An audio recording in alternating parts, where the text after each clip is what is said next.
Do you know that the worst form, the most enduring form of slavery is to get things, to acquire things by manipulations? Honestly, the most enduring form, the most slavery form is trying to get things by manipulation. Most people get things achieved, acquire things by manipulations. Some manipulate people to acquire position from others by lying against them. Some even go to the extent of using charm, juju, to acquire things. And at the end of the day, they find themselves into slavery. How slavery? I'm about to explain. So they become the most enduring in slavery because they were not prepared to keep that things that they manipulated to acquire. They need to manipulate, they need to lie, they need to do all sorts of negative things before being able to maintain it. And the truth of the matter is, in the process of maintaining that thing that they were not prepared for, they do not deserve, they end up losing themselves. You see. So a lot of people get things, believes that they can acquire things by manipulating others, by using charm on others. Let's look at, for example, those using charm on others to get things, like what is happening now. A lady using charm on someone's husband to keep that man. Do you think that lady is enjoying that relationship? No. He's living in slavery of insecurity.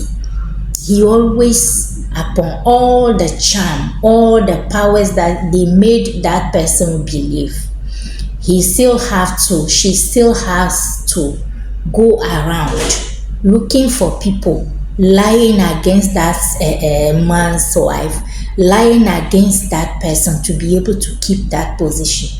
He always have to go beyond his possibility, his capacity to be able to keep it.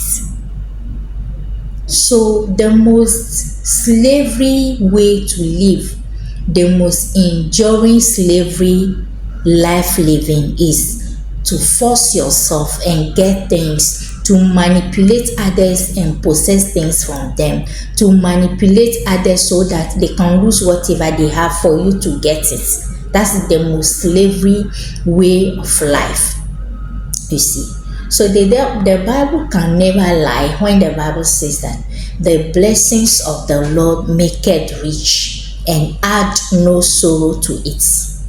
You see, every good and perfect gift comes from God. You know why? Because God can never give you what you cannot maintain. Before God puts something in your hand, God will make sure that you are prepared enough to take care of such things. That is the only reason why, before we get a perfect gift, whatever we are looking up to from God, we go through tough times. Sometimes you need to be patient. Sometimes it takes time, because for it to come through on time also will depend on your ability to be a respondent to the will of God, your ability to follow the process of God before acquiring that gift from God, you see. So all these things that we have been hearing, people using charm, charm and all that, I don't think it's even really work. They just work on their mind, because even for those that use those powers and acquire whatever they want to get, you realize that at the end of the day, they lose all that they have possessed through that power. You see, some end up in shame, disgrace, embarrassment. You see, some, upon all those powers, they made them believe that they have possessed such things, such possession. They still have to be manipulating people around to maintain it. You see. So this is why it is worth waiting on God for any good thing. It is worth living a life of contentment, you know, a life of contentment and believing in the best out of yourself than living a life of envying others, you know, jealous envy. Because for you to go and be lasting after what does not belong to you is because you are possessed by the spirit of envy. You are not content with whatever you have. No matter what you have, you still want to have the one your neighbor is having. You see, especially we women, this is our problem. Otherwise, how can a woman saw a man who is married, having his wife and his children, but would desperately do everything possible to go out there and destroy that marriage with the intention to take over?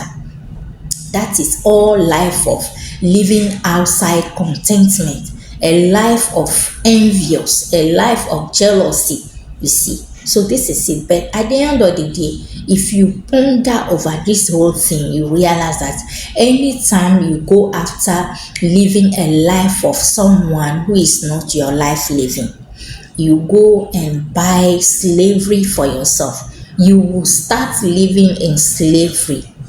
You will start living a life that you are not prepared for. You will start living a life that you will be at the mercy of yourself. So the best thing to do is to do what? To be content with whatever we have and believe in God and be patient and also be obedient to the principles of God, because the fastest we are obedient to the principles of God, we follow the processing, we are able to also possess our possessions. But as long as we delay in obeying God, we waste more time in possessing our possession. You see, so there is no way you can possess or fulfill in life by manipulating others, by using charm to destroy others, by using charm to possess anything in this life. When you do that, you buy slavery life living for yourself.